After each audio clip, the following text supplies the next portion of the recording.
job bung som thum wan ke sang anaw pang zo apate u kagan ching uite to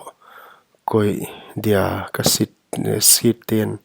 ke nui za bol na in ahon zangu ahi akhute u ahata ke bang ahon lo tak dia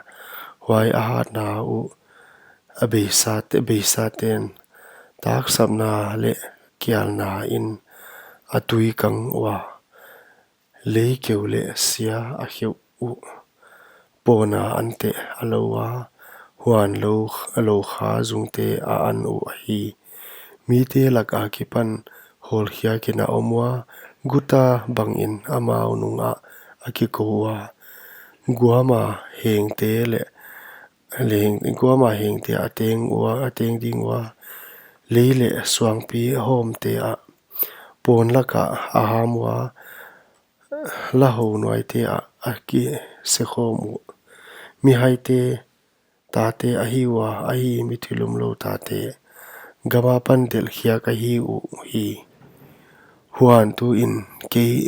ke ala u ka hong hi kong hi ai amao ading in holim na ka hi ahon ki wa ke ya ki pan atuam ding in atuam ding i ke a ki pan atuam ding in u kachi kamaya chilsiat akide keu pathianin ka khaw a kha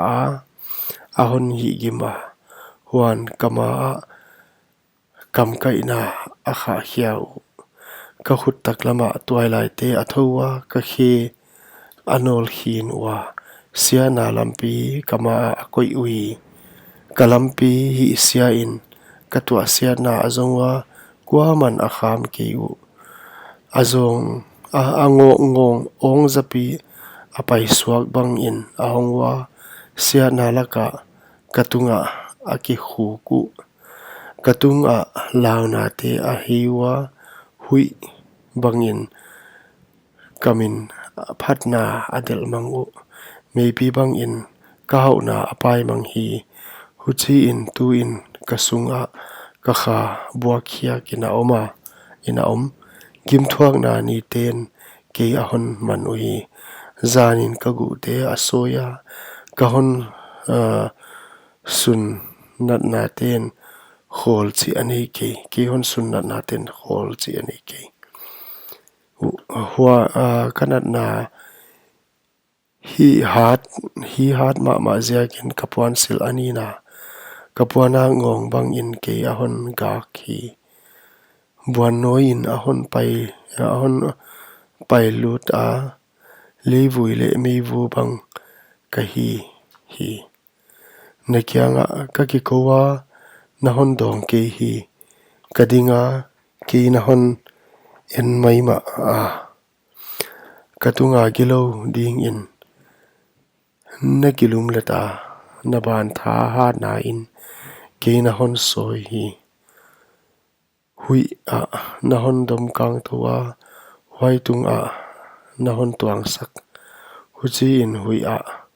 nahon lum let den hi sina hon tun ding chi ka thei hi mi hing teng adia se sa ina hima le sia na a pu go min aban zak lo ding hia atwa siat na ha pan pi na ngienin ki ko lo ding hia buaina a ding in kakap ki diam tasam a ding in ka kha ada ki ding ayam hoi kangak changin hoi lo ahong paya khowa kangak changin khomial ahong pai kalung tang abuai khol hun amungi ki gim thuang na ni te katunga ahong tung hi voma om in kavial wak himale ni hi vom hiloin khompia kading a panpi de in kakiko hi sihalte unaw pa kai a simbu te lom kahi kavuna voma kia kipan apilu kholumin kagu te akang hi huaiziakin ka kai ing sun na aswa ka kamut ging mi kapte o